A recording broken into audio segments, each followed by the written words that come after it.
They choose darkness for their major attacks. The Israelis have sophisticated night vision equipment. This is a 24-hour-long, round-the-clock operation with no let-up during the night. And all the while, the artillery barrage goes on. But each foray into foreign territory carries huge risks. They've brought in their latest devastating weapon, the multiple launch rocket system. It can bombard a target with rockets.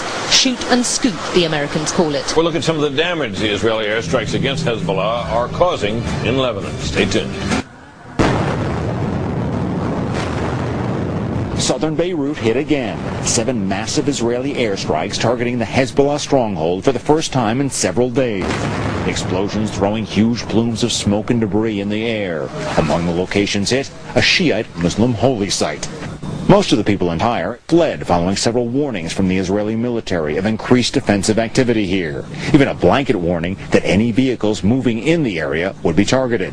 Running away makes me feel like I'm betraying these people who are defending the land and the people and everybody here. Welcome news to the embattled Lebanese Prime Minister Fouad Siniora. He toured a Beirut hospital today, one of many filled with civilian victims of the Israeli-Hezbollah clash.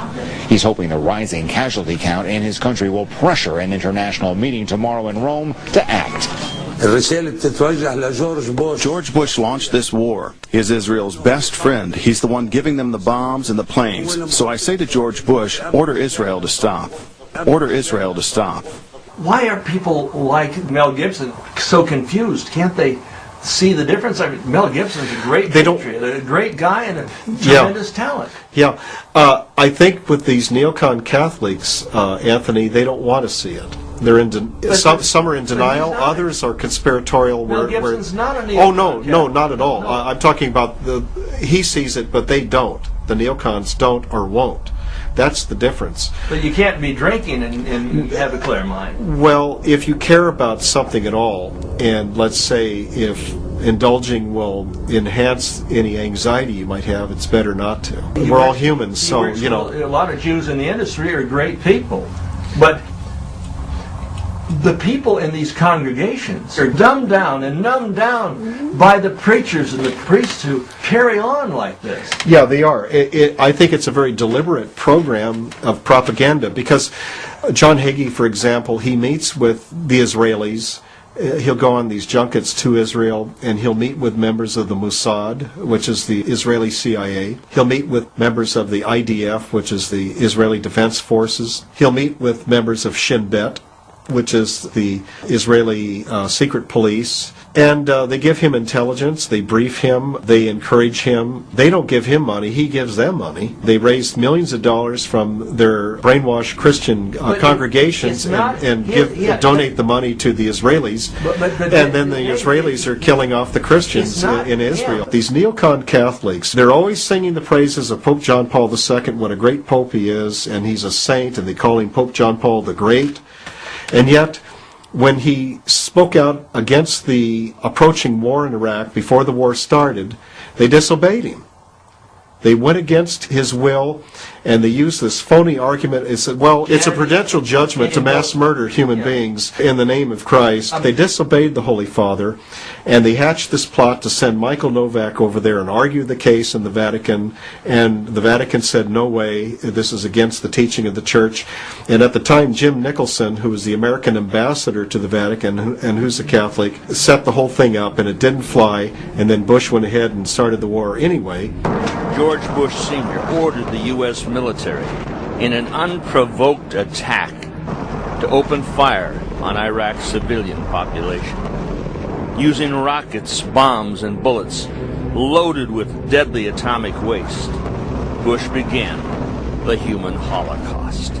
Knowing that depleted uranium would deform, mutate, and monsterize the children born from the men and women who inhaled it, he proceeded to poison the population. I hope he visits Walter Reed Hospital and sees firsthand the carnage that's been caused by these renegade Catholics who call themselves conservative. After World War II, we had a 5% medical disability rate in our veterans, After Vietnam, when they used Agent Orange, it was 10%. And since 1991, when depleted uranium weapons were introduced to the battlefield, our medical disability rate in veterans is over 55%. They are most definitely killing our soldiers. They absolutely know they're doing it. They did decades of research on depleted uranium, and it was proposed to be used as a poison gas weapon. What is at stake is more than one small country. It is a big idea, a new world order.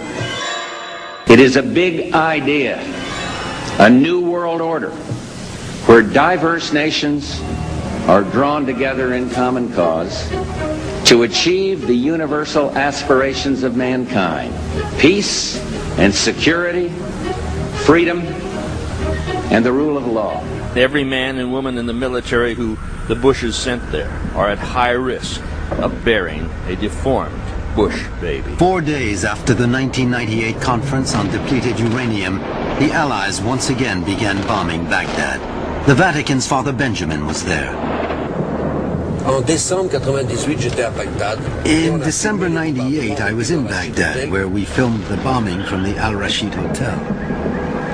We visited the bomb sites along with a number of foreigners who hadn't had time to leave, including 2 Germans. The 2 Germans on December 20th collected a missile fragment, which they then had analyzed in Germany. And this fragment was found to be radioactive. So, not only had DU been deployed during the Gulf War, but 9 years later, the Allies were still using it in the bombing of civilian areas. George Skull and Bones Bush, following in his Faustian father's footsteps, has once again unleashed tens of thousands of tons of highly toxic depleted uranium into the winds of the world. Bush knew it would deform, mutate, monsterize the children born from the seeds of our own soldiers and their wives.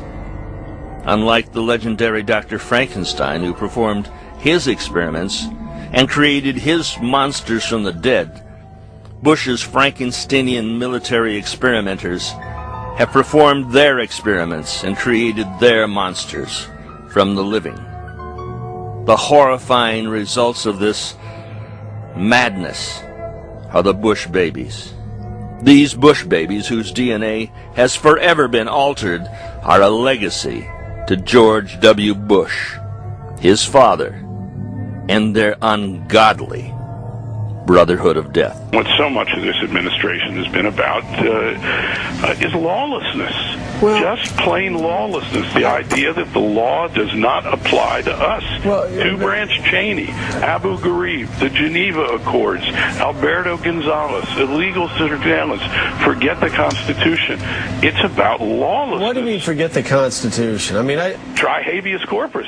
George Bush is quoted as saying, "Don't bother me with the Constitution.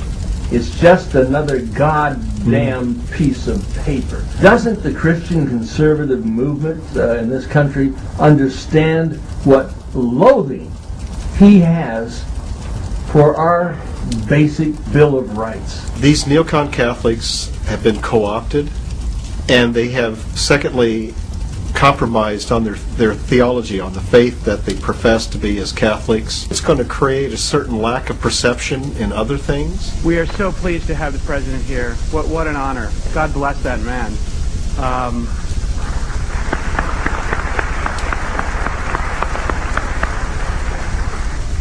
We have a real chance at this new world order.